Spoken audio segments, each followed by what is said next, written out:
सत्सङ्गत्वे निस्सङ्गत्वं निस्सङ्गत्वे निर्मोहत्वं निर्मोहत्वे निश्चलतत्वं निश्चलतत्वे जीवन्मुक्तिः पुनरपि जननं पुनरपि मरणं पुनरपि जननी जठरे शयनम् इह संसारे बहुदुस्तारे कृपया पारे पाहि मुरा। कामदेवः कामपालः कामी कान्तकृतागमः अनिर्देश्यवपुर्विष्णो वीरो नन्दो धनञ्जयः.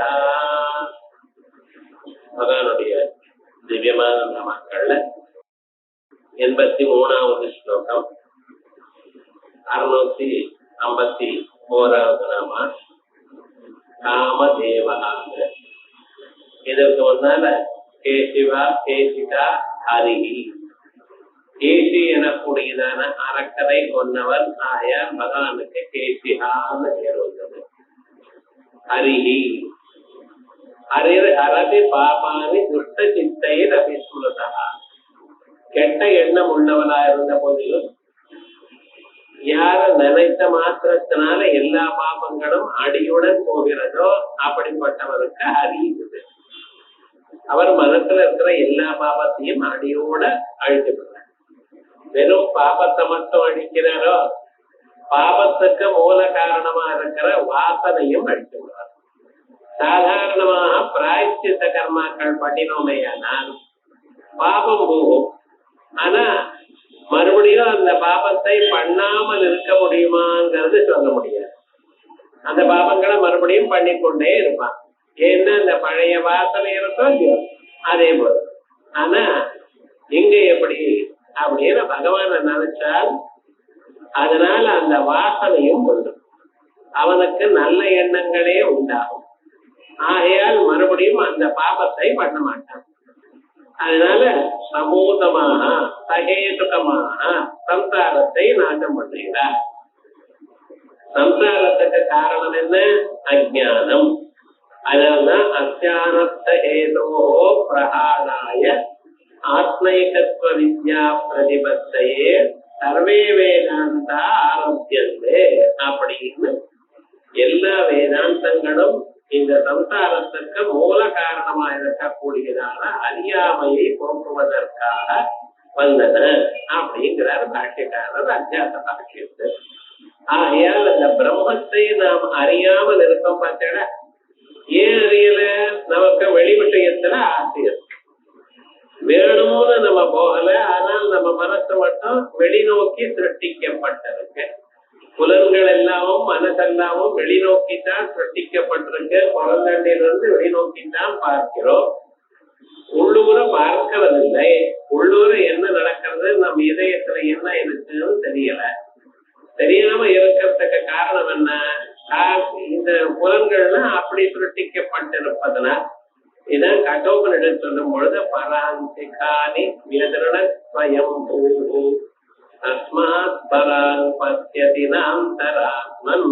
காணி புலன்களை பராக் வியதிரணத் வெளிநோக்கி சிருஷ்டித்தார். ஆனால் வெளியில தான் பார்க்கிறார், உள்ளூர இருக்கிற பொருளை அவர் பார்க்கிறது இல்லை. அதை எப்படி பார்க்க முடியும்? கத்தித்தீர பிரத்யகாத்மானமைச்சது ஆமிருத்த சக்ஷுகோ அமிர்தத்வமுச்சம். யாரோ ஒரு தீரன். தீரன்னு சொன்னா என்ன அர்த்தம் அப்படின்னா, உலகம் முழுக்க ஒரு மாதிரி இருந்த போதிலும் தான் அதற்கு மாறுதலாக ஆத்ம தத்துவத்தை அறியணும் எனக்கூடியதான தீவிரமான எண்ணத்துடன் ஒரு குருவை அடைந்து அவராக சொல்லப்பட்டு ஆத்ம தத்துவத்தை விடாம பார்க்க முயற்சி பண்ணுகிறார். அப்படிப்பட்டவனுக்கு தான் தீரன்னு வேறு. அவன் தான் பார்க்கிறான். அப்படிப்பட்டதான அவனுக்கு சம்சாரத்தில் இருக்கிற எல்லா விதமான தோஷங்களையும் அதுக்கு மூல காரணமா இருக்கக்கூடியதான அறியாமையும் ஆற்றி அவனுக்கு சேவத்தை கொடுக்கிறார். ஆகையால் அவனுக்கு ஹரின்னு சோ ஹரிங்கிற பதத்துக்கு உயர்ந்ததான ஒரு அர்த்தம் அப்படிங்கிறது அப்ப அவர் மோட்சத்தை தான் கொடுப்பாரோ மற்ற பதார்த்தங்களை கொடுக்க மாட்டாரோ அப்படிங்கிற ஒரு சந்தேகம் வருது. ஏன்னா மோட்சம்ங்கிறத பத்தி ரொம்ப பேருக்கு தெரியாது. அது ஏதோ மரணானந்தரம் ஏற்படக்கூடியதுங்கிற எண்ணத்துலதான் ரொம்ப பேர் இருக்காங்க. அத்வைதிகளை தவிர மற்றவர்கள் எல்லோருமே மோட்சம்னு சொன்னா ஒரு லோகத்துக்கு போய் அங்க அனுபவிக்கிறதுன்னா மோட்சம்னு வச்சிருக்காங்க. ஆனா அப்படி இல்லை. மோட்சம் எனக்கூடியதான பதார்த்தம் இந்த சரீரத்திலேயே தாங்கள் அனுபவிக்கக்கூடியதான ஒரு ஸ்வரூபம். அதான் ஜீவன் முக்தின்னு நம்ம சொல்றோம். உயிரோட இருக்கிறப்பவே அந்நிலையை அறிவது. இப்பொழுதுதான் முழித்துக் கொண்டிருக்கிற நிலையில இருக்கோம், அப்பொழுது தூங்குறோம், நடுவுல சொப்னத்தை பார்க்கிறோம். இந்த மூன்று நிலைகள் எப்படி அப்பப்ப நமக்கு சாதாரணமாக வந்து கொண்டிருக்கோ அதே போல மோட்ச நிலையும் நமக்கு சாதாரணமாக வந்துடும். அந்த நான்காவது நிலை வந்த பிறகு தூக்கமோ மொழிப்போ சொப்பனமோ இவைகள்லாம் சாதாரணமா போயிடும். அது விசேஷமாக நமக்கு இப்ப தனித்தனியாக காணப்படும்படி தெரியாது. அப்படி ஒரு உயர்ந்ததான ஒரு ஸ்வரூபம் மோட்சம். அதை புரிஞ்சுக்கல ரொம்ப பேர். அவன் என்ன நினைச்சிருக்கா, மரணானந்தரம் தான் கிடைக்கக்கூடியதுங்கிற எண்ணத்தோட இருக்கா. ஆகையால் மோட்சம் தான் கொடுப்பாரோ, லௌகிகமான விஷயங்கள் இப்ப நமக்கு வேண்டியதான விருப்பங்களை அளிக்க மாட்டாரோ அப்படின்னு ஒரு சந்தேகம் வந்தா, அப்படி இல்லப்பா அதையும் விடப்பா. ஆகையால் காம தேவா முன்னால ஹரிங்கிற நாமாவில மோட்சத்தை பத்தி சொன்னார். மோட்சம் மட்டும்தான் இல்ல, நீங்க விரும்பினதான எல்லா ஆசைகளையும் நிறைவேற்றி கொடுப்பா. ஆகையால் காமதேவா கர்மாதி புருஷார்த்த சதுஷ்டயம் அந்தஸ்தி காமியதே. யாருக்கு தர்மம் வேணும்னு நினைக்கிறாரோ, யாருக்கு பணம் வேணும்னு நினைக்கிறாரோ, யாரு வாழ்க்கையில சுகத்தை அனுபவிக்கணும் என்று நினைக்கிறாரோ, யாரு மோட்சம் வேணும்னு நினைக்கிறாரோ, புருஷார்த்தங்கள் மனிதனால் விரும்பத்தக்கனதான பதார்த்தங்கள் 4. அதான் 4 புருஷார்த்தங்கள்னு சொல்றோம். அந்த 4 புருஷார்த்தங்களையும் விரும்பவர்கள் எல்லோரும் யார சரணாகதி அடைகிறார், யார் மூலமாக அடைய முடியும் என்று பார்க்கிறார் அப்படின்னு பகவான் மூலமாக தான், பகவானால் தான் முடியும். மோட்சம் ஜனார்தனா அப்படின்னு பகவான் வழியாக அடைய முடியும் என்பதற்காக பகவான சரணாகதி அடைகிறார். ஆகையால் யாராருக்கு எந்தெந்த விருப்பம் இருக்கோ அந்தந்த விருப்பத்தை அடைவதன் பொருட்டு பகவானை சரணடைவதனால் பகவானுக்கு காமதேவா, விரும்பிய பொருள்களை அடைய தகுந்ததான தெய்வம். காமதேவா கர்மாதி புருஷார்த்த சதுஷ்டயம். அறம் பொருள் இன்பம் வீடு, இந்த 4 வேணும். அறம் என்கிறது முதல்ல ஆரம்பம். அது சரியா இருக்குமையானால் மீதி எல்லாம் தானம் வந்துடும். பொருள் இன்பங்கள் எல்லாம் நம்ம இதுக்காக சிரமப்பட வேண்டாம். அறத்தோட கூடியதுனால வாழ்க்கையை அனுபவித்துக் கொண்டிருந்தோமையானால் பொருளும் இன்பமும் தானா வந்துடும். அதை தெரியாத பொருள் தான் வேணும், எனக்கு இன்பம் தான் வேணும்னு முயற்சி பண்ணிட்டு இருக்கான். சரியான தர்ம மார்க்கத்துல இருப்பதில்லை, அதனால இவருக்கு கிடைக்கிறது இல்லை. பகவான சரணாகதி அடைஞ்சவனுக்கு முதல்ல சத்சங்கத்தை கொடுப்பார்கள். நல்லவர்களுடைய சங்கம், நல்லவரோட சேர்ந்தோமையானால் நம்ம அறியாமலேயே நம்ம நல்ல வழியில இருப்போம். நாம வேணும்னு நல்ல வழியை வரவழைச்சுக்கணும்னு சொன்னா ரொம்ப கஷ்டப்படும் வாழ்க்கையில. ஏன்னா நமக்கு சுற்றுப்புறங்கள்லாம் அதுக்கு தகுந்தா போல இத. அதே சத்சங்கம் வந்துருச்சுன்னு வச்சுங்களேன், சத்துகள் எப்பொழுதுமே அப்படியே நடந்துட்டு இருப்பான். அவளோட சேரும் பொழுது பக்தி நமக்கு தானா வந்துடும். அதே போலயே தர்ம மார்க்கமும் நமக்கு வந்துடும். அந்த தர்ம மார்க்கத்துல நம்ம இருந்தோமையானால் மற்றவைகள்லாம் சுலபமாயிடும். ஆகையால் தான் முதல்ல பகவான சரணாகதி அடைஞ்சோமையானால் பகவான் என்ன பண்ணிருக்கா, அந்த சத்சங்கத்தை கொடுக்கிறார். சத்துக்கள் யாருன்னு நமக்கு தெரியாது. யாரு சத்து யாரு அசத்துன்னு சொல்ல முடியாது. அசத்து மாதிரி இருக்கிறவா கூட நன்னா இருக்கலாம். அதோட வெளியோட வெளி பார்வைக்கு சத்தாக காணப்படலாம். ஆனா உள்ளூர பணத்துல ஆசையும் மற்ற பதார்த்தங்களையும் காமக்ரோதாதிகளும் அதிகமா இருக்கிறவாளும் காணப்படலாம். ஆகையால் நிஜமாக சத்தியாத அசத்தியாதுன்னு நமக்கு தெரியாது. பகவான பிரார்த்தனை பண்ணினோமையானா சரியான சத்தை நம்ம கொண்டு வந்து சேர்ப்பார். அந்த சத்துகளோட சேர்ற வரைக்கும் தான் நம்ம வாழ்க்கையில நமக்கு கஷ்டம். அதற்கு பிறகு சத்துகளோடு சேர்ந்தோமையானால் நமக்கு தெரியாது, நம்ம அறியாமலேயே நல்ல வழி. சத்துகள் சும்மா இருக்க மாட்டாங்க. இதை படிக்கோ அதை படிக்கோ, இது நல்லது அது நல்லதுன்னு சொல்லி நம்ம அறியாமலேயே நமக்கு நல்ல விஷயங்களை காட்டி கொடுப்பாங்க. அதனால நம்ம க்ஷேமத்தை அடையும். இப்படி தர்மார்த்த காம மோட்சங்கள் எனக்கூடியதான 4 புருஷார்த்தங்களையும் அளிப்பவர், அதை வேண்டும் என்று நினைக்கிறவர்களால் போற்றப்படுபவர் ஆகியால் காமதேவா அப்படின்னு கர்மாதி புருஷார்த்த சதுர்த்தயம் பஞ்சத்தை காமியதே காமஹா சச்சாரோ தேவஸ்தா. வெறும் காமம் மட்டுமல்ல, காமத்தை அழிப்பவர், அழிப்பதற்கு வேண்டியதான வசதிகளையும் பண்ணி கொடுப்பார். உங்களோட கர்மாவை பண்ண சொல்லி பண்ண வச்சு பண்ணினீங்களானால் அந்த கர்மாக்களுடைய பலத்தையும் கொடுப்பார். ஏனோ தானோன்னு கொடுக்கறது இல்லை. எப்பவுமே நம்ம கஷ்டப்பட்டு சம்பாதிச்சாதான் அதனுடைய ஒரு ஆனந்தம் நமக்கு கிடைக்கும். சோ இந்த கர்மாவே நம்மளோட பண்ண வைப்பார். எப்படி பண்ண வைப்பார் நமக்கு தான் தெரியாது. என்ன அதான் சொன்னேன், சத்சங்கத்தோட சேர்த்து வைப்பார். சத்துகள் உங்களை அறியாமலேயே அதனுடைய விஷயத்தை உங்களுக்கு சொல்லிக் கொடுப்பார். அவனோட சேர்ந்து நம்ம பண்ணும் பொழுது சுலபமாக நமக்கு விஷயங்கள் வரும். அதனால நம்ம பண்ணுவோம். ஆகையால் காமதேவா. பிறகு வெறும் காமதேவர் மட்டுமல்ல, காம பாலா. காமினாம் காமான் பாலயதி. யார் யார் எதை விரும்புகிறாரோ அவர்களுக்கு அதனை அளிப்பவர். சாதாரணமாக நம்ம இது வேணும்னு விரும்பலாம், விரும்பினத்தினாலேயே இது கிடைக்கும்னு நிர்பந்தம் இல்லை. ஒரு காரியம் ஒரு பலன் நமக்கு கிடைக்கணுமேனால் அதுக்கு தகுந்ததான கர்மாவை நம்ம பண்ணியிருக்கணும். கர்மாவை பண்ணாமல் பலம் மட்டும் நமக்கு வேணும்னு சொன்னோமையானால் அப்ப என்ன ஆகுங்க, பகவான் அதை கொடுத்தாரையானால் பகவான் தப்பு வந்துடும். ஏன் கர்ம பலம் இல்லாம எப்படி, கர்மா இல்லாம கர்ம பலத்தை எப்படி கொடுப்பது முடியாது. ஆகையால் கர்மாவை உங்களால பண்ண வைக்கணும், உங்களோட பண்ண வெப்ப வருவன். ஆகையால் காமினாம் காமான் பாலயதி. அதனால்தான் ரட்சை ரட்ச நமக்கு அந்த காமங்கள் வரும்படி காப்பாற்றிக் கொண்டிருப்பவன். அப்படின்னா இவனுக்கோ இந்த ஆசை இருக்கு, இந்த ஆசை இருக்குன்னு இந்த ஆசைக்கு தகுந்ததான கர்மா இவனுக்கு இருக்கா, இதை எந்த ஜென்மாவது பண்ணியிருக்கானா அப்படின்னு பார்த்தார். நம்ம பண்ணியிருந்தோமையானால் அதனுடைய பலத்தை இவ வரும்படி பண்ணுவார். நீங்க பண்ணலைன்னா என்ன பண்றது, பண்ணி இல்லையே, அந்த கர்மா இல்லையே உங்களுக்கு, அந்த கர்மாவை இப்ப பண்ணும்படி பண்ணுவேன். இப்ப பண்றது எப்படி பண்றது, அந்த கர்மாவை பண்றவாளோட சேர்க்க. அதே போலயே கர்மா பண்ணாதவனால் உங்களுக்கு கர்மாவில அதிகாரம் இல்லை, கர்மாவுக்கு ஆசை இருக்கு, பலத்துல ஆசை இருக்கு. அந்த உபாசனை பண்றவாளோட சேர்த்து வைப்பார். பாருங்க, வேதங்கள் எப்பவுமே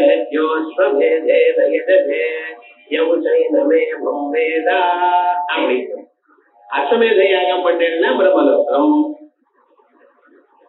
இப்ப அஸ்வமேத யாகம் பண்ணா க்ஷத்திரியனா இருக்கணும், அவனால்தான் பண்ண முடியும். குமாரனா இருக்கணும், அவனால் தான் பண்ண முடியும். ராஜாவா இருக்கணும், அவனால் தான் பண்ண முடியும். ஆனா ஒரு ஸ்திரீ கேட்கிறா எனக்கு இது வேணும். இப்ப அந்த அம்மாவுக்கு இந்த பலத்தை எப்படி கொடுக்கறது, ஆசைப்படுவாங்க அம்மா. ஆசைப்பட்டா பகவான் என்ன பண்ணுவார், ஓஹோ இப்ப இந்த அம்மாவுக்கு இந்த பலம் வேணும்னு நினைக்கிறார். அந்த கர்மா இவரால பண்ண முடியுமா, பண்ண முடியாது. ஏன்னா அந்த வம்சத்துல பிறக்கல, அதுக்கு தகுந்ததான ராஜாவாக இல்லை, அதுக்கு வேண்டிய பணமும் இல்லை. இத்தனையும் இருந்தாலும் ஸ்திரீயா இருக்கிறதுனால கோபம் பண்ண முடியாது. இப்ப என்ன பண்றது, அதை அந்த அம்மாவுக்கு சொல்லி கொடுப்பார். ஒரு உபாசனை பண்றவங்க சேர்த்து வச்சு அந்த உபாசனையானது எவ்வளவு இருக்குமோ அப்படிங்கிறத அவர் வழியாக அறிந்து கொண்டு அந்த உபாசனையை பண்ணும்படி பண்ணுவேன். அப்ப உபாசனை பண்ணியாச்சுன்னா கர்மாவுக்கு என்ன பலமோ உபாசனைக்கும் அந்த பலம் தான். இப்ப என்னது, இந்த அம்மாவுக்கு அந்த பலம் வந்தது. சாதாரணமா ஒரு குமாரனா இருந்து சத்திரியனா இருந்தால் அந்த கர்மாவை பண்ணித்தான் அந்த பலம் கிடைக்கும். இப்ப என்னாச்சு, அந்த அஸ்வமேத உபாசனை பண்ணினத்தினாலேயே அந்த அம்மாவுக்கு அந்த பலம் கிடைக்கும். இப்படி பண்ணுவார். ஆகையால் நாம் எதை பண்ணினாலும் என்னமோ ஃப்ரீயா கொடுத்தார் ஏதோ கொடுத்தார் அப்படின்னு இல்லாமல் அவளாலேயே அந்தந்த கர்மாவை பண்ணும்படி பண்ணி அதுக்கு தகுந்த சந்தர்ப்பங்களை கொடுத்து அந்த கர்மாவை அவ விருப்பத்துடன் பண்ணும்படி பண்ணி அதற்கு பிறகு அந்த பலத்தை கர்மா பண்ணி வச்சோம் இல்லையோ அந்த பலத்தை நான் கொடுக்குறேன். அது உத்கிருஷ்டமான கர்மா இருக்கிறதுனால இப்பவே இந்த ஜென்மாவிலேயே பலத்தையும் கொடுப்பேன், இப்படி எல்லாம் பண்ணுவார்.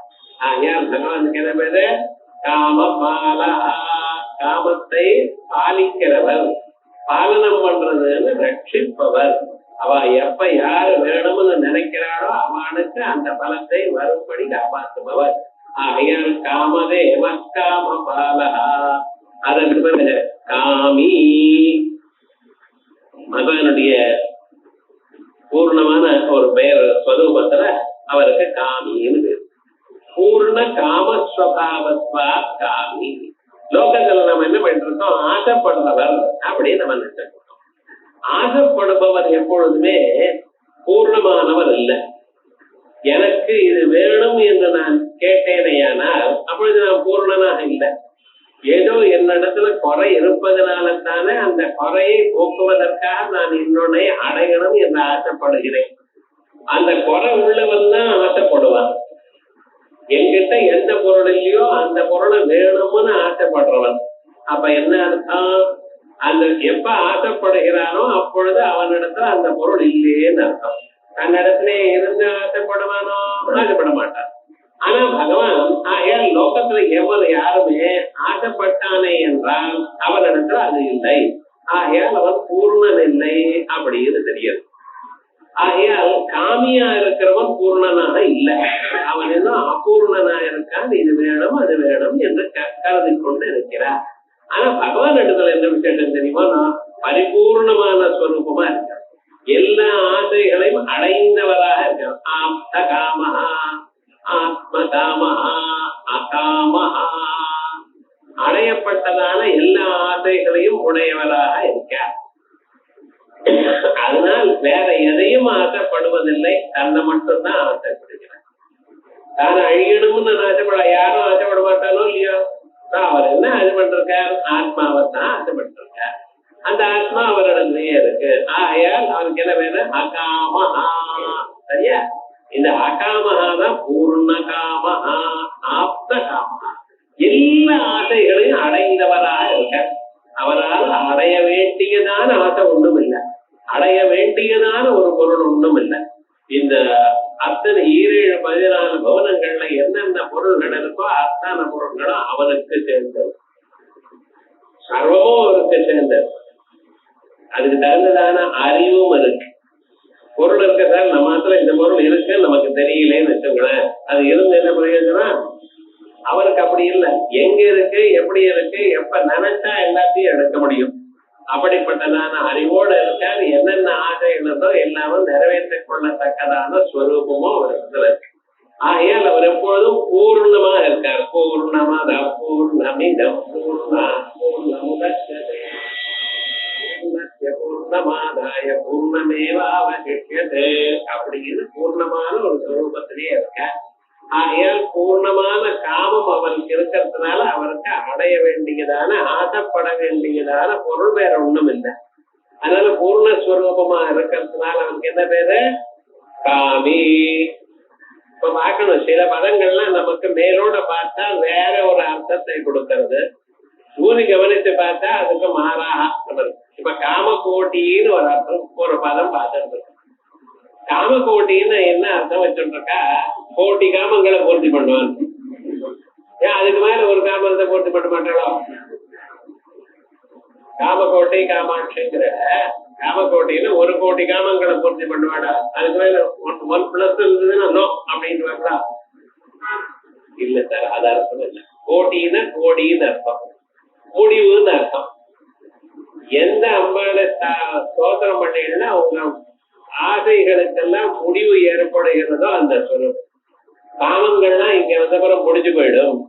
காமம் எப்படி முடியும்? உங்களுக்கு ஆசைகள் எப்படி முடியும்? ஒண்ணு, ஆசைப்பட்டதான பொருளை அடைஞ்சால் அந்த பொருள்ல ஆசை முடியும் இல்லையா? எந்த பொருளை நம்ம விரும்புகிறோமோ அப்பொருள் நமக்கு கிடைத்து விட்டமையானால் இனிமேல் அது மேல ஆசைப்பட மாட்டோம்.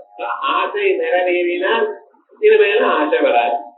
அப்படின்னு இது மேல ஆசை போச்சுன்னா இன்னொன்னு ஆசை வரலாம், இன்னொன்னு ஆசை வந்து அதுக்கு போச்சுன்னா அது இன்னொன்னு வரலாம். ஆனா அம்பாள் இடத்துல சரணாகத்தை அடைஞ்சானே ஆனால் எல்லா ஆசைகளையும் பூர்த்தி ஆயிடும். எல்லா ஆசைகளையும் எப்ப பூர்த்தியாகும்? தன்னை தான் அடைவான்.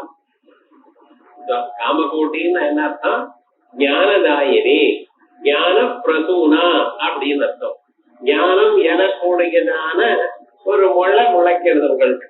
அந்த ஞானம் வந்தது ஏனால் இனிமேல எதையும் நீங்க ஆசைப்பட மாட்டீர்கள். அதான் காமகோட்டிங்கிற வஸ்துக்கர்த்தம். அதே போலயே இங்க காமின்னு என்ன அர்த்தம்?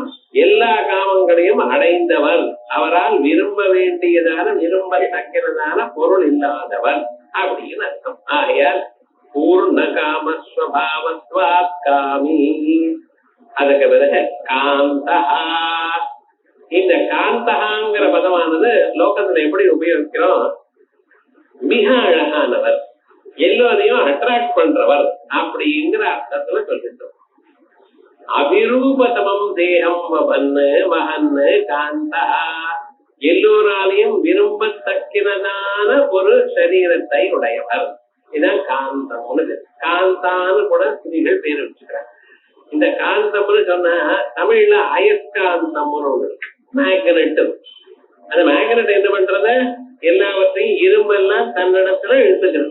அதே போல எல்லோருடைய மனசையும் தன்னிடத்துல இழுத்துக்கிறதுனால அவருக்கு காந்தான்னு. பகவானுடைய அர்ச்சாதி விக்கிரகங்கள், அவதாரங்கள், ராமாவதாரம், கிருஷ்ணாவதாரம் முதலிய அவதாரங்கள் இருக்கக்கூடியதான ஸ்வரூபங்கள் எல்லோருடைய மனசையும் கவரக்கூடியதான ஸ்வரூபமாக இருக்கு. அதனால ராமனை சொல்லும் பொழுது எத்த ராமம் நபத்தேத்தும் எந்த ராமம் நபத்தியதி நிந்திச்சே சுவாத்மாப்பியனம் விகரதே. யார் ராமனை பார்க்கலையோ, ராமனுடைய பார்வை யார் மேல விழலையோ அவள்னா ஆஹா என்னுடைய லைஃபே வேஸ்டா போயிடுதேன்னு நினைச்சாலாம். அப்படி ராமனை தினந்தோறும் பார்க்கணும் அப்படின்னு. பும்சாம் மோகன ரூபாய புண்ணியஸ்லோகாய மங்களம். பும்சாம் மோகன ரூபாய, குமான்களுக்கு கூட அழகான ஒரு ரூபமாக காணப்படுவாராம். அப்படி இது ராமனை சொன்னேன். இந்த கிருஷ்ணனை பத்தி சொல்லவே வேண்டியது இல்லை. கிருஷ்ணன் எல்லோருடைய மனசையும் கவர்ந்தார். ஆகையால் தான் அவருக்கு கிருஷ்ணனே பேரை வைத்தார். அவர் பேரை வைக்கிற காலத்துல ஆயிரக்கணக்கான நாமாக்கள் இவருக்கு சொல்லலாம், சொல்லிக்கொண்டே போகலாம். ஆனா அவருக்கு தனியாக ஒரு பெயரும் இல்லை. ஏன்னா நாமரூப ரஹிதமான பூர்ணம் பிரம்மஸ்வரூபம் அது. இருந்தாலும் அந்த பூர்ண பிரம்மஸ்வரூபத்தை அதுக்கு ஆயிரக்கணக்கான உபாதிகள்னால குணங்களோட பேரை வைக்கலாம், கௌனமான நாமாக்களை வைக்கலாம். இருந்த போதிலும் ஒரு நாம எல்லோருக்கும் அபிவைதமா இருக்கு. யார பார்த்தாலும் பூசணைய உட்பட அரக்கால் உட்பட அவரை பார்த்ததுமே அவருடைய மனசு கவர்கிறதா. அதனால்தான் அந்த பகவானுக்கு கிருஷ்ணான்னு பேர் வச்சார். பூசனை பூசனை வரும் பொழுது பகவான் என்னன்னா கண்ணை மூடிட்டு இருக்கா. ஏன் கண்ணை மூடிட்டு இருக்காருங்கிறார் சுக்கசுவாமி. கண்ணை திறந்திருந்தா அந்த கண்களுடைய அழக பார்த்ததுமே அதுக்கப்புறம் அந்த அம்மாவுக்கு மனசு மாறிடுமா. இவ்வளவு அழகா இருக்கக்கூடியதான இந்த குழந்தைய நான் கொல்லலாமா அப்படின்னு கொல்லாம திரும்பி போயிடுவார். அப்ப என்ன ஆகும்னா பாவம் கம்சன் வழியில கம்சன் வரணுமாக பிராணனை போகணும். அவளுக்கு நல்ல கதி கிடைக்காது. அதுக்காக நான் எனக்கே பாலை கொடுக்கட்டும், நானே கொண்டு விடுறேன், அவளுக்கு வைகுண்டமாவது கிடைக்கட்டும்னு பார்த்தாரா. அப்படி ஒவ்வொருத்தருக்கும் தனக்கு ஹிம்சை பண்றவாளா இருந்தாலும் அவளுக்கு க்ஷேமத்தை உண்டு பண்ணணும்னு நினைச்சவர், எல்லோருடைய மனசையும் கவர்ந்தவர். ஆகையால் அவருக்கு கிருஷ்ணஹான்னு பேருன்னு வைத்தோம். இப்படி அபிரூபமான அழகால் எல்லோராலையும் விரும்பத்தக்கதான ஸ்தூல சரீரத்தை உடையவர். அது கிராஸ் பாடி. இன்னும் அவருடைய ஆத்மஸ்வரூபத்தை அறிந்தோமையானால் ஒன்னா போயிடும். சதா சௌமிய சதா சம்பன்னோ பவதி ஸ்வமபீதோ பவதி. பகவானை பார்த்த மாத்திரத்தினால, பகவானுடைய தத்துவத்தை அறிந்த மாத்திரத்தினால அந்த தத்துவமும் இவனும் ஒன்னா போயிடுவார். ஜீவ பிரம்ம ஐக்கியம் கிடைக்கும். ஆகையால் இங்க அந்த நிலையில காந்தான்னு சொன்னா அவருடைய ஸ்தூல சரீரத்தை அதன் அழக பார்த்துட்டே இருந்தா போரும், எல்லாருடைய மனசும் கவர்ந்துடும் அப்படின்னு சொல்றதுக்காக இங்க காந்தகான்னு பேர் வச்சோம். இப்ப காந்தகாங்கிறதுக்கு இந்த நாம சொன்னேன். ஆனா இந்த காந்தகாங்கிறது பிரிச்சு சொன்னா க அந்த காந்தா. கம் பிரம்ம கம் பிரம்மா. கம்னு சொன்னா இந்த சதுர்முக பிரம்மா. இப்பொழுது நம்ம எல்லாரையும் சிருஷ்டி பண்ணிட்டு இருக்காரு பார்த்தீங்களா பிரம்மம். அந்த 4 முகங்களோட இருக்கக்கூடியதான இரட்டைகள் மாதிரி எனக்கூடியதான ஒரு பிரம்மம் இருக்காரு. அவருக்கு கம்னு பேர். இந்த கஸ்மை நமஹா அப்படின்னு சொல்லணும். தவ கக்கியம் எத்தத் பதமனுத்தமம். இப்படி கான்னு சொன்னாலே சதுர்முக பிரம்மான்னு பேர். இந்த சதுர்முக பிரம்மாவானது அவர் பர்மனண்டோ அப்படின்னு நம்ம நினைச்சிட்டு இருக்கோம். அதான் ஹையஸ்ட் போஸ்ட். இப்ப இருக்கிறதுலயே வேதங்கள்ல இருக்கக்கூடியதான எல்லா விதமான கர்மாக்களையும் உபாசனைகளையும் பண்ணினோமையானால் அந்த கர்மாக்கள் உபாசனங்களுடைய பலமாக கிடைக்கக்கூடியதான மிக உயர்ந்ததான ஒரு பதவி என்ன? திருநிகர்ப பதவி. அதை விட உயர்ந்தான பதவி கிடையாது. ஏன்னா அவர் தான் முதல்ல பிரம்மதேவர் சுட்டிச்சார். யோ பிரம்மாணம் விததாதி பூர்வம் யோபை வேதாம்ஸ்த பிரகிணோதி தஸ்மை. முதல்ல உண்டு பண்ணின பிறகு அவருக்கு வேதங்களை சொல்லிக் கொடுத்தார். அவர் வேதங்களை படித்து தினந்தோறும் படித்துக் கொண்டே இருந்து பிரபஞ்ச சிருஷ்டியை பண்ணி கொண்டே இருக்கார். இந்த பிரம்மதேவர் இருக்காரு, இவரை அவர் சிருஷ்டி பண்ணார். அவர் தான் ஹையஸ்ட். பிரம்மா விஸ்வசுஜா அப்படின்னு அவர் தான் ஹையஸ்ட். உபாசனையினால அடைய வேண்டியதான மிக உயர்ந்ததான ஸ்தானம். அப்படிப்பட்டதான அந்த பிரம்மதேவரும் சாஸ்வதம் இல்லை. அந்த பிரம்மதேவருக்கும் ஒரு சமயம் இருக்கு. இப்ப நீங்க தினந்தோறும் சங்கல்பம் பண்றோம். மமோபாத்வரா ஸ்ரீ பரமேஸ்வர பிரீத்தியர்த்தம் அப்படின்னு சொல்லி அத்ய பிரம்மணா, இப்பொழுது இருக்கக்கூடியதான பிரம்மாவுக்கு தித்திய பரார்த்தே ஸ்வேதவராக கல்பே, அவருக்கு 51 வயசு. அவர் கணக்குல என்ன? द्वितीय परान्ते श्वेतवराह कल्पे वैवस्वत मन्वन्तरे कलिवे प्रथम पादे जम्बू द्वीपे भारतवर्षे भारतखण्डे இப்படி எல்லாம் சொன்னோமா இல்லையா? 51 வயசு ஆச்சு. அதுக்கப்புறம் 3 நாள் ஆச்சு. பகல்ல முதல் முகூர்த்தம். இது போல அவங்க 10 தலைமுறை வரைக்கும் அதான் வரும். நமக்கு 100 வயசு தானே.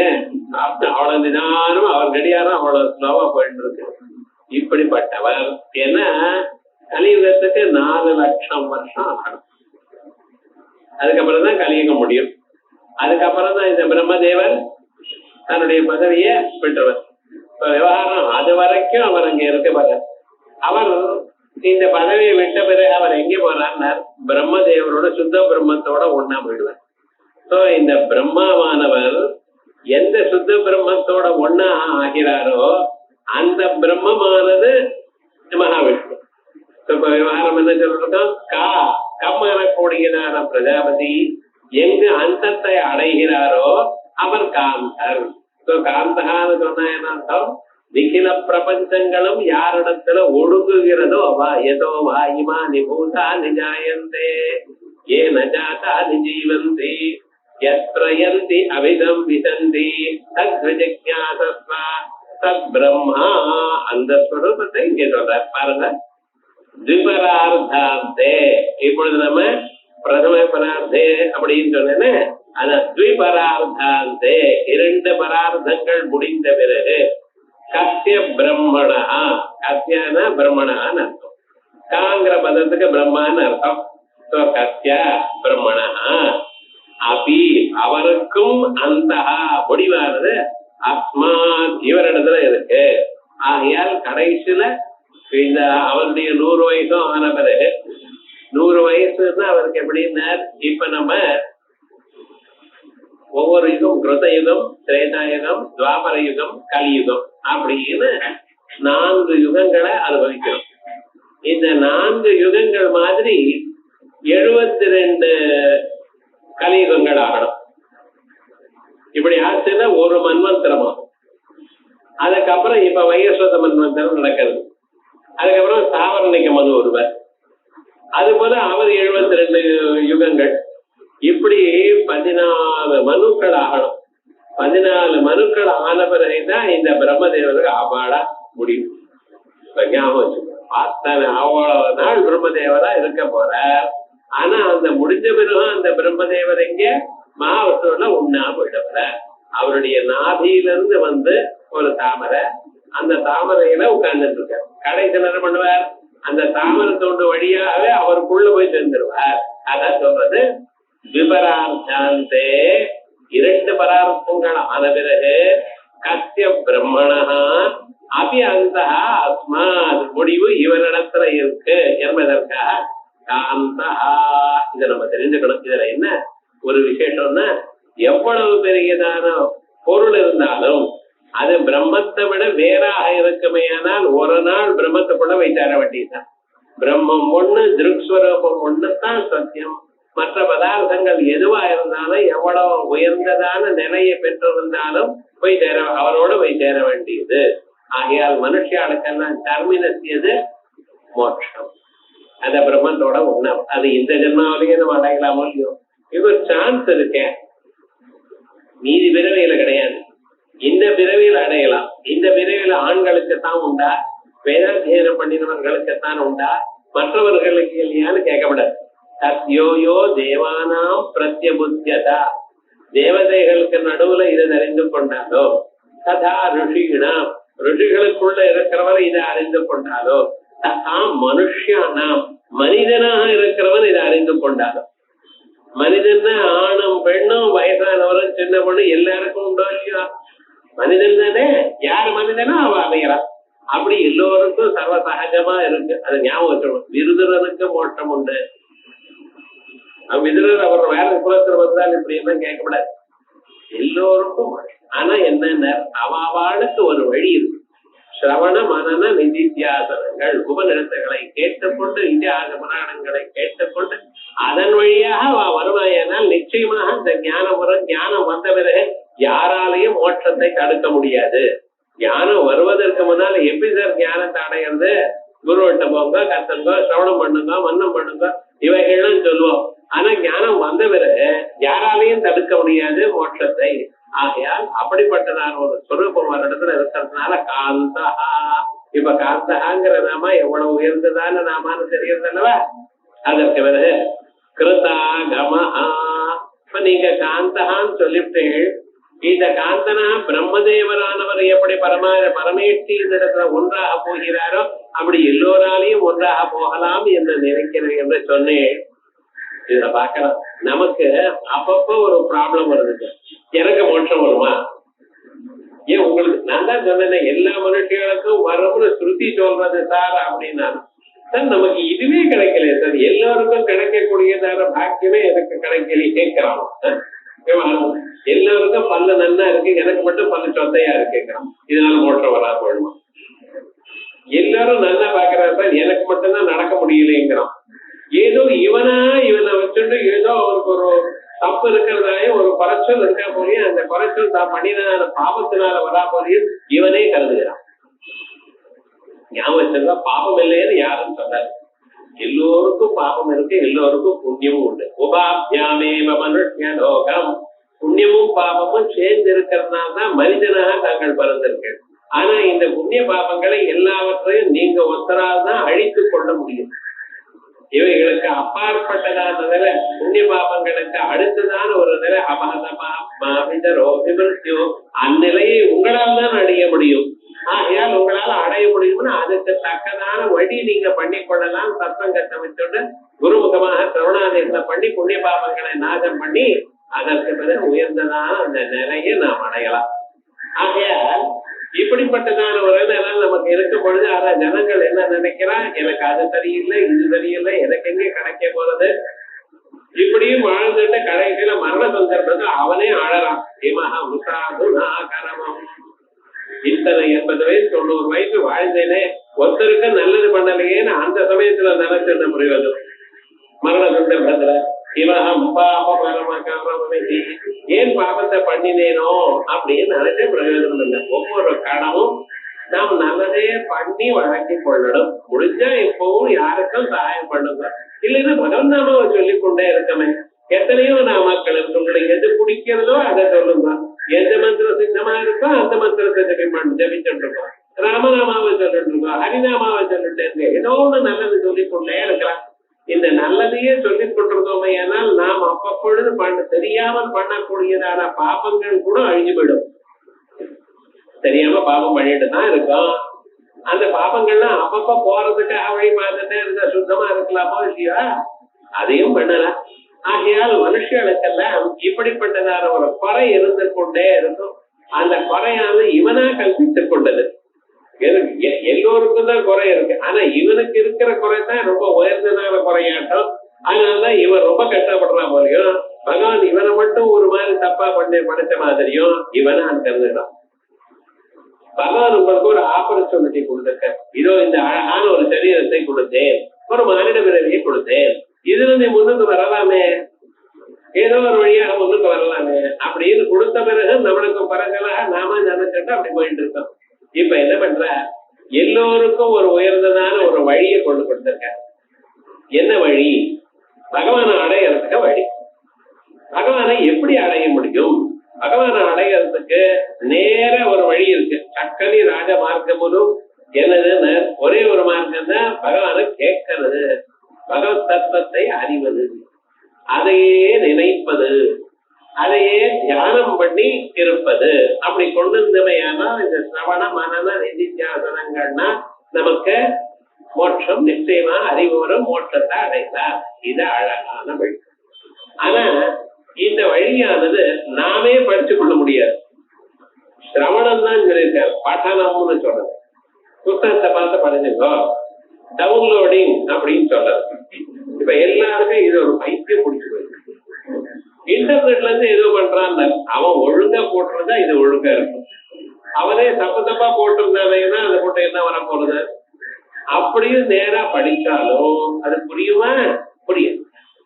ஏன்னா அதை புரியறதுக்கு வேண்டியதா உமக்கு எப்படி சொன்னா புரியணுமோ அப்படிப்பட்டதான குரு வேணும். தத்துவம் ஒண்ணுதான், ஒரே விஷயம்தான். அந்த விஷயத்தை யாராருக்கு எப்படி சொன்னா புரியுமோ அப்படி சொல்லணும். ஆகையால் பகவான் என்ன பண்ணிட்டு இருக்காரு, அவளுக்கு அந்த குருவை செலக்ட் பண்ணி கொடுக்கிறார். உன் மனசு இந்நிலையில இருக்க, இப்படிப்பட்டதான நிலையில இருக்கிறவருக்கு சொல்லக்கூடியவர் இப்படி இருக்கணும். அந்த குருவானவர் உங்களுக்கு அமையும்படி பண்ற.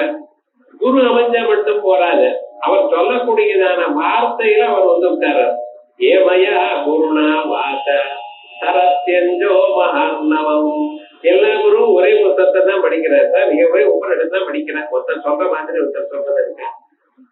ஒருத்தர் சொன்னா மனசுல பதிகிறா போல சொல்லும் பொழுதே, அதை கேட்கும் பொழுதே ரைட், ரைட் புரியல் அப்படின்னு நீங்களே தலையாடுற.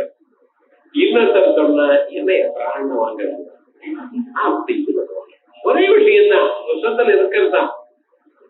அது ஏன் அப்படி ஏற்படுறது? அந்த குருவனுடைய வாக்குல பகவான் இருக்க, அவர் நம்ம காது வழியா உள்ள பொண்ணு மனசை சந்தோஷப்படுத்துறார். ஆகையால் அந்த சாஸ்திர ரூபமாக அவர் இருக்க. அந்த சாஸ்திரம் தானே சொல்லணும், இல்ல வாய்க்கு வந்தது ஏதோ சொன்னா பிரயோஜனம் இல்லை. அப்ப என்ன, உங்களுக்கு சிரவண மனன வித்தியாசனங்கள் கிடைக்கணும். சிரவண மனன வித்தியாசனம் கிடைக்கணுமே ஆனால் அதை கேட்பதற்காக வேதங்களை சுட்டி பண்ணினார். ஸ்ருதி ஸ்மிருதி மமை வாக்கியே, என்னுடைய கட்டளை வேதங்களும் ஸ்மிருதிகளும் என்னுடைய கட்டளை. அப்ப என்ன பண்ணிட்டு இருக்கார், இந்த வேதத்துல அந்த பகவானுடைய தத்துவத்தை ஒரு முகமாக தயார் பண்ணி அதை சொல்லியிருக்கார். இந்த குருவானவர் தான் தன்னுடைய குருவனிடத்துல வந்து அத்தியனம் பண்ணி, அத தான் அத்தியனம் பண்ணி அப்படியே இல்லை, அதை தனதாக ஆக்கி கொண்டு புத்தகத்தை பார்த்து சொன்னா ஒன்றும் முடியாது. தனதாக ஆக்கி கொண்டு தான் எடுத்து சொல்லணும். அந்த ஆத்மானுபவம் வேணும். யார் அதை அனுபவித்து சொல்றாளோ அவ சொல்ற வார்த்தை தான் நம்ம மனசுல படும். அப்ப விவகாரம் என்ன, அதை தான் அனுபவிக்கணும். அனுபவித்து அந்த அனுபவத்தோட எடுத்து சொன்னா ஏமே வயேஷ விருணதே தேன லப்யா தத்தேஷ ஆத்மா விருணதே ததோம் ஸ்வாம். அவரதை அனுபவித்துக் கொண்டு அந்த அனுபவத்தோட எடுத்து சொன்னவையானால் நல்ல முடியும். இப்ப இதுக்கு என்ன வேண்டியிருக்கு? அடுத்ததாக சாஸ்திரம் வேண்டியது. முதல் உபாயம் சக்கரை ராஜமார்க்கமும் சிரவண மதன் வித்தியாசமும்.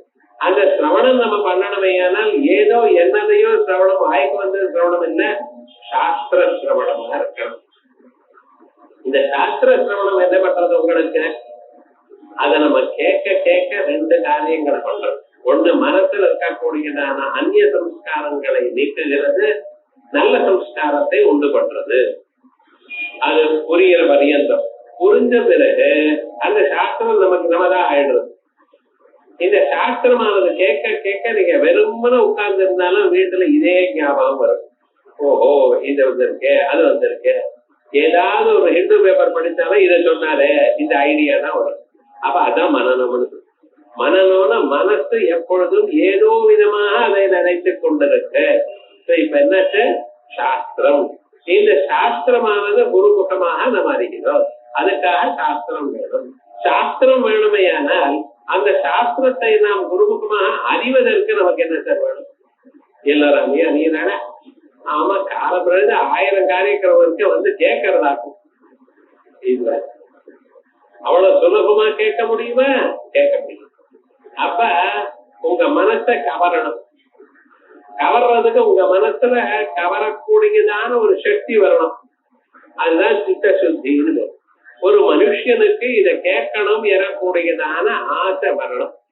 எத்தனையோ பதார்த்தங்கள் ஆத்திலேயே உட்கார்ந்து ஏதோ கேட்கறது, ரேடியோ கேட்கிறோம், எஃப்எம் ரேடியோ கேட்கிறோம், இல்ல டிவி பார்க்கிறோம், அதை கேட்கிறோம். அப்படின்னு இருக்கும் பொழுது அதைகள்லாம் விட்டு விட்டு இதை எங்க நடந்தாலும் வந்து கேட்கணும் எனக்கூடியதான மனப்பான்மை உங்களுக்கு வந்ததுன்னு சொன்னா இதுக்குதான் சாஸ்திரத்துல சித்த சுத்தி. இது பகவானை அறிவதற்கு வேண்டியதான மனப்பான்மை. இது இருந்தாதான் கேட்பேன். இந்த மனப்பான்மை இருந்தாதான் நம்ம போய் கேட்கணும்னு தோணும். எங்க இருந்தாலும் அந்த போய் கேட்டுத்தான் ஆகணும் எனக்கூடியதான ஒரு ஆவா, ஒரு தீவிரமான ஒரு ஆகாட்ச, தீவிர முமுட்சுத்தம் எப்ப வரும்? சித்த சுத்தி வந்தால் வரும். சித்த சுத்தி எப்படி சார் வருது? ஒன்பது பாருங்க. அதுக்கு நித்திய கர்மாக்களை நீங்க பண்ணணும். மனசுல இருக்கிற பாபங்கள்லாம் போய் மனசானது ஏகாக்கிரமா ஆகணுமே. ஆனால் நித்திய கர்மாக்களை பண்ணணும். வேதோக்தமான கர்மாக்களை, அவமானத்தை கொடுத்ததான கர்மாக்களை ஈஸ்வர அர்ப்பண புத்தியா பண்ணணும். ஏற்பாடு சொல்லிட்டு இருக்கல எங்க இருக்குன்னு, குர்வன் நேவேஹ கர்மாணி ஜிஜீவிஷேஷதகம் சமாஹ ஏவம் த்வயி நான்யதே தோஸ்தி ந கர்ம லிப்யதே நரே அப்படின்னு சுத்தி சொல்றது. குர்வன்னேவ இஹ கர்மாணி, கர்மாக்களை பண்ணிட்டே இருக்கோம். அதான் பகவத்கீதையில சங்கம் த்யக்த்வா ஆத்மசுத்தையே. இந்த ஆத்மா அந்த கரணம் சுத்தி ஆகிறதுக்காக கர்மாக்களை, சங்கத்தை விட்டு கர்மாக்களை பண்றாங்க. பலத்துல ஆசையை விட்டு கர்மாக்களை பண்ணிட்டு இருக்கா. எதற்காக? சித்த சுத்தி வர்றதற்காக. சித்த சுத்தி வறுமையானால் வேதாந்தத்தை கேட்கக்கூடியதான சந்தர்ப்பம் வரும். வேதாந்தத்தை கேட்டோமையானால் நமக்கு சிரவணாதிகள் ஏற்படும். சிரவணாதிகள் ஏற்படுமையானால் மனதைத்தியாசனால ஞானம் வரும். அப்படி பரம்பரையா சரி. அந்த சித்த சுத்தி நமக்கு வேண்டாம். நித்திய கர்மாக்கள், நித்திய கர்மாக்கள் எப்படி சார் பண்ணணும், என்ன பண்ணணும், எங்க இருக்கு? மறுபடியும் சாஸ்திரம். பகவான் என்ன பண்ணினார்? சாஸ்திரத்தை தயார் பண்ணினார். இப்ப பார்த்தேன்னா விவகாரம் என்ன பண்ணினார்? சாஸ்திரங்களை எதுக்கு தயார் பண்ணினார்? ஒவ்வொரு ஸ்டேஜ்லயும் உங்களுக்கு உபயோகப்படும். இன்னாருக்கு இது நித்திய கர்மான்னு தெரியணும். அந்த கர்மாவை பல சம்பந்தம் இல்லாமல், பலத்துல ஆசை இல்லாமல் அவனவன் பண்ணிக்கொண்டே இருந்தானே. ஆனால் அவனால முடிஞ்ச வரைக்கும் யதாசக்தி நியாயம்தான். எல்லா கர்மாக்களையும் பண்ணணும்னா நான் எப்படி ஆபீஸுக்கு போறதுன்னு கேட்கக்கூடாது. எந்த அளவுக்கு முடியுமோ அந்த அளவுக்கு ஆரம்பிச்சுடையானால் கொஞ்ச நாளைக்கு நல்லா பண்ணக்கூடியதான சந்தர்ப்பம் தானா வரும்.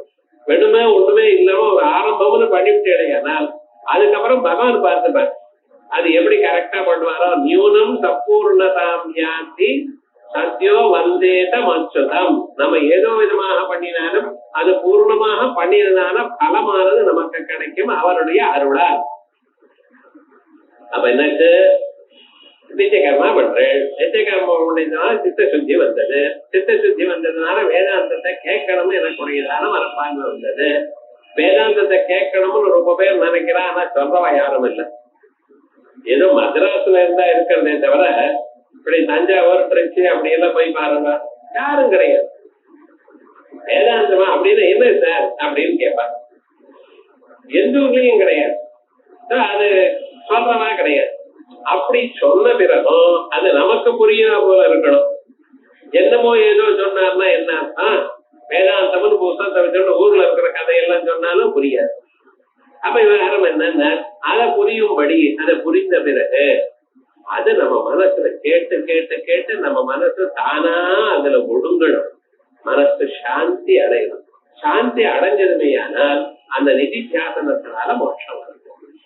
இத்தனைக்கும் காரணம் என்ன? முதல்ல நித்திய கர்மாவில இருந்து ஆரம்பிச்சு சிரவணம் வரைக்கும் வேதங்கள் வேணும். அந்த வேதங்களும் சாஸ்திரங்களும் இதிகாசங்களும் புராணங்களும் அதுக்கு தகுந்ததான வியாக்கியானங்களும் இத்தனையும் பகவான் தயார் பண்ணியிருக்கார். ஆகையால் அவருக்கு கிருதாகமஹா, வேதத்தை செய்தவர், ஆகமங்களை அளித்தவர். வேதம் நித்தியமான வேதத்தை நமக்கு வெளிக்கொண்டு வந்து கொடுத்தவர். ஆகையால் பகவானுக்கு என்ன பேரு? கிருதாகமஹா. கிருதா ஆகமஹா ஸ்ருதி ஸ்மிருத்தியாதி லட்சணா ஏன. வேதங்களை படைத்தார், ஆகமங்களை அளித்தார், மகர்ஷிகளால் எழுத வைத்தார், எழுதி உங்களுக்கு புரியும்படி அதை தயார் பண்ணி கொடுத்தார். ஆகையால் அவருக்கு என்ன? கிருதாகமஹா ஸ்ருதி ஸ்மிருதி மமைவாக்யே இது பகவத் வசனா. இது பகவான் சொல்றார், ஸ்ருதி ஸ்மிருதியை என்னுடைய கட்டளை. ஆகையால் இதை பண்ணணுமா, எதை பண்ணணும்னு சொல்லாதுங்க, பண்ணித்தான் ஆகணும். எப்ப நீங்க பண்ணினீங்களோ அது உங்களுக்கு நல்லதுக்காகத்தான் சொல்றேன். நீங்க கர்மாக்களை பண்ணியதுனால பகவானுக்கு ஏதோ பலம் ஜாஸ்தியா எடுத்து அவர் சௌக்கியமா இருக்கார் அப்படின்னு நினைக்கப்படாது. அது உங்களுக்கு தான் பண்ணின கர்மாவனுடைய பலம் யார் பண்ணினாலோ அவளுக்கு. நாம் சாதாரணமா பண்ணினாலும் பகவானுக்காக கருதி நம்ம பண்ணினோமே ஏன்னா பூர்ணமான பலம் வரும். பகவான் இந்த பலத்துல சிறிதேனும் எடுத்துக் கொள்வதில்லை. ஜமீன்தாரா இருக்கிறவர் நீங்க எல்லாம் உழைச்சு பண்ணீங்கன்னா பலமெல்லாம் அவருக்கு போய் தேவை சார், நமக்கு ஏதோ கொஞ்சம் தான் கொடுக்குறேன் அப்படின்னு நினைக்கலாம். ஆனா பகவான் இடத்துல என்ன, நீங்க எவ்வளவு கொடுக்குறீங்களோ எவ்வளவு பண்றீங்களோ எல்லா பலமும் உங்களுக்கு தான். அவர் பேர் ஏன்னா அவருக்கு வேண்டியது ஒண்ணும் இல்லை. யார் எவ்வளவு பண்றானோ அது முழுக்க அவன் எடுத்துக்கணும் அப்படிங்கிற பலத்துல இருக்க.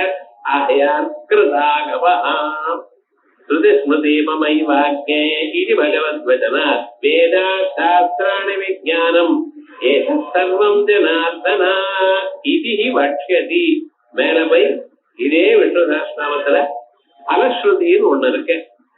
அந்த பலஸ்ருதியில சொல்றார், வேதா சாஸ்திராணி விஜானம், வேதங்களோ சாஸ்திரங்களோ அல்லது இவைகள்னால வரக்கூடியதான அறிவோ, ஒவ்வொரு பதார்த்தமும் அதனால அதை படிக்கிறதுனால நமக்கு ஒரு அறிவு வருது. அதுவும் எல்லாமே ஏதத் சர்வம் ஜனார்தனாத் எல்லாம் பகவான் இடத்துல வந்து. ஆகையால் பகவானுக்கு என்ன பேரு? கிருதாகமஹா இத்யத்ரைவ வக்ஷதி. அதுக்கப்புறம் ஒரு அழகான நாம. இந்த நாமாக்கு சாஸ்திரங்கள்ல ரொம்ப பேரை சொல்லியிருக்காங்க. அது என்ன? அனிர்தேத்யவபூ. பிரம்மத்தினுடைய சரீரம் இப்படி என்று சொல்ல முடியாது. அவ்வளவு சிம்பிளா போயிடுது. இப்படின்னு சொல்ல முடியாது. அனிர்தேத்யம், அனிர்வசனீயம், அது என்னதுன்னு சொல்ல முடியல. எவ்வளவு அழகுன்னு, அது அவ்வளவு அழகுன்னு அவ்வளவுதான் சொல்ல முடியும். அது சத்தென்றோ அசத்தென்றோ சதசென்றோ அதை விட வேறோகோ யாராலையும் சொல்ல முடியல. அவருடைய ஸ்வரூபம் இன்னதுன்னு யாருக்கும் தெரியல. அதான் நாரதருக்கு சொல்லும் பொழுது சர்வபூத குணைர் யுக்தம் நைவம் மாம் யர்த்துமர்ஹதி. நீங்க எதை பாக்குறீங்களோ மாயா கேட்டா மயா திருஷ்டா என்மாம் பசியசி நாரதா. நாரதரே, என்னுடைய உருவங்களை, பலவிதமான உருவங்களை தாங்கள் பார்த்து கொண்டிருக்கிறோ எல்லாமே மாயினால ஏற்பட்டது. இந்த மாயைக்கு அதீதமாக இருக்கக்கூடியதான ஒரு ஸ்வரூபம் இருக்கு.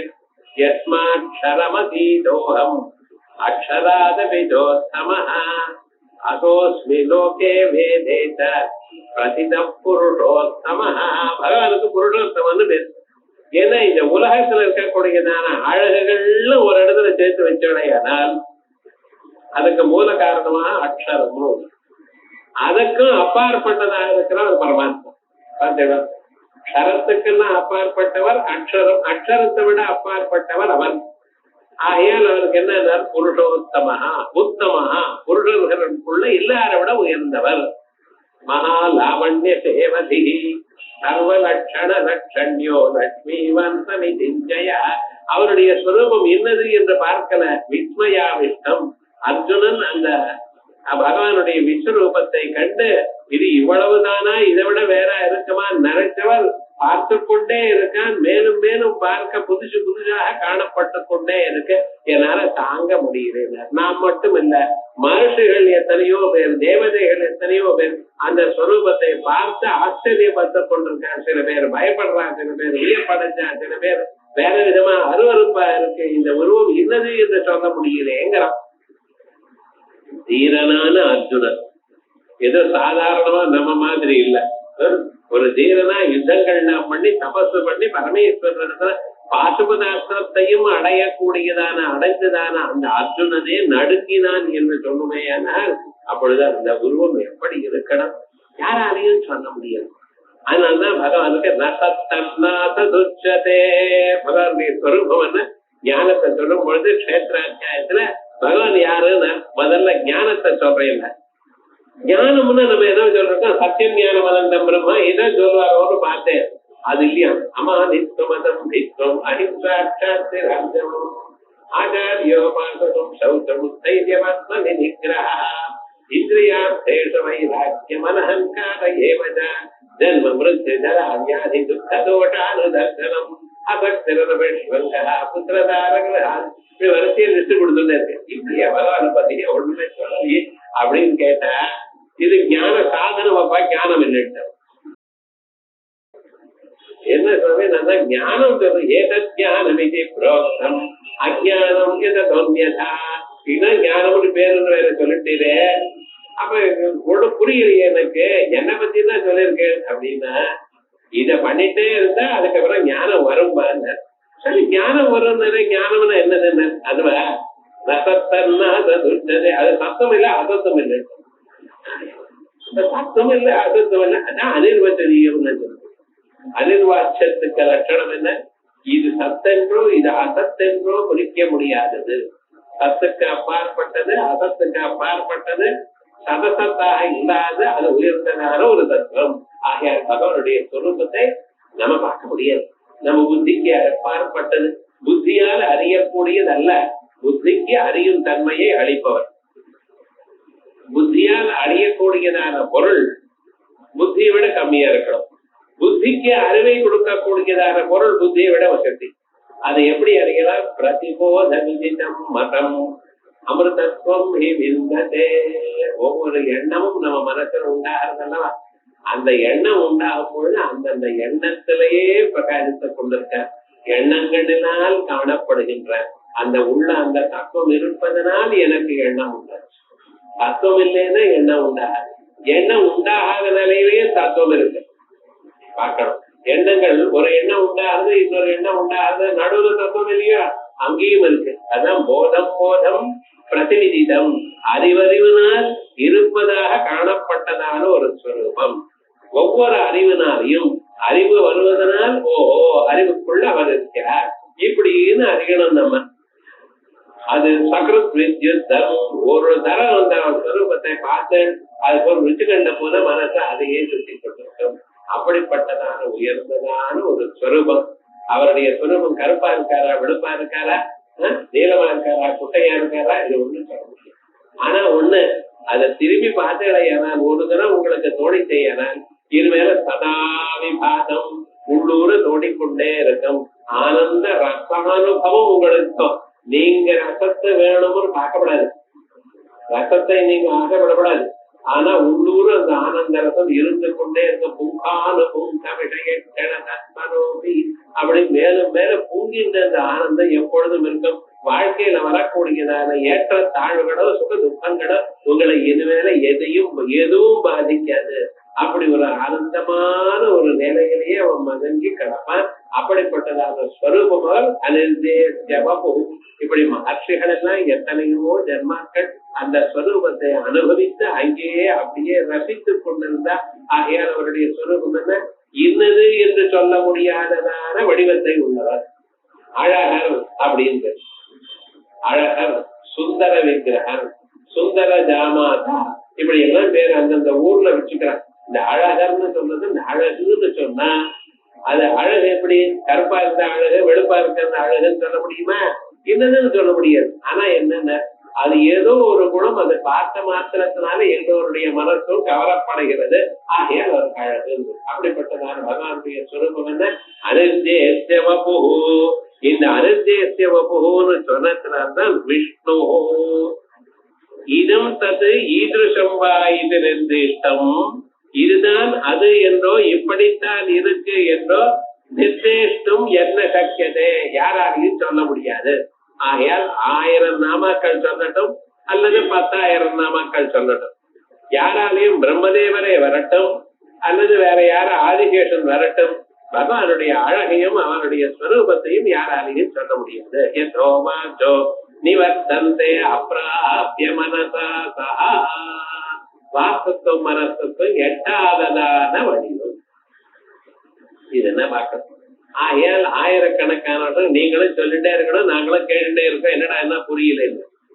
ஆச்சரியவத் பத்யதி கத்திதேனும் ஆச்சரியவத் வததி ததைவ சான்யஹ ஆச்சரியோ வஸ்தா குசலோஸ்ய லப்தா. அது அப்படியேப்பட்டதான ஸ்வரூபம். அது மனசுக்கு அப்பாற்பட்டதான ஒரு ஸ்வரூபம், புத்தி சக்திக்கு அப்பாற்பட்டதான ஒரு ஸ்வரூபம். அதை நம்ம என்ன பண்ணணும்? ரசிக்க நாம தவிர சொல்ல முடியாது. பால் பாயசம் எப்படி இருக்குன்னு சொல்ல முடியுமா? வேணும்னா உங்களுக்கு கொடுக்குறேன், சாப்பிடுங்க. அது அற்புதம், அவ்வளவுதான் சொல்ல முடியுமே தவிர அது திதிப்பா இருக்குன்னு சொன்னா சாக்லேட் மாதிரி திதிப்பான்னு கேட்பான், கல்கண்டு மாதிரி திதிப்பான்னு கேட்பான். அது என்ன சாப்பிட்டா இன்னும் கொஞ்சம் சாப்பிடணும்னு தோன்றது, அது திகட்டல அப்படின்னு சொல்ற மாதிரி பகவானுடைய ஸ்வரூபம் எப்பொழுதும் திகட்டாது. எப்பொழுதும் மனசுக்கு ஆனந்தத்தையே சாந்தியே கொடுத்து கொண்டிருக்கும். அப்படிப்பட்டதான ஸ்வரூபம். ஆகிய ததேவ ரூபமஸ்யா இதி அனிர்தேஸ்ய வபுஹு. இப்படி பகவானுடைய ரூபத்தை சொன்னேன். அதற்கு பிறகு அவருடைய சைஸ் என்னென்ன? விஷ்ணு சர்வ வியாபகம். அது இங்கத்தான் இருக்கு, அங்க இல்லைன்னு இல்ல, எல்லா உலகங்களையும் வியாபித்து நிற்கிறார். அத்தியதிஷ்டாங்குலம், 7 பூதங்களையும் தாண்டி அதுக்கு மேல 10 அங்குலம் தாண்டி நிற்கிறார். அதே 10 அங்குலம் ஸ்கேல் வச்சு அளந்தினாலும் பார்க்கக்கூடாது. நீங்க எவ்வளவு சொன்னாலும் அதை விட பெருசா இருக்க அப்படிங்கிற அர்த்தம். இப்படி அனுதேசவர் விஷ்ணு, இந்த 2 நாமாக்களும் ரொம்ப உயர்ந்ததான் நாமாக்கள். இதையே மனசுல நினைச்சுண்டு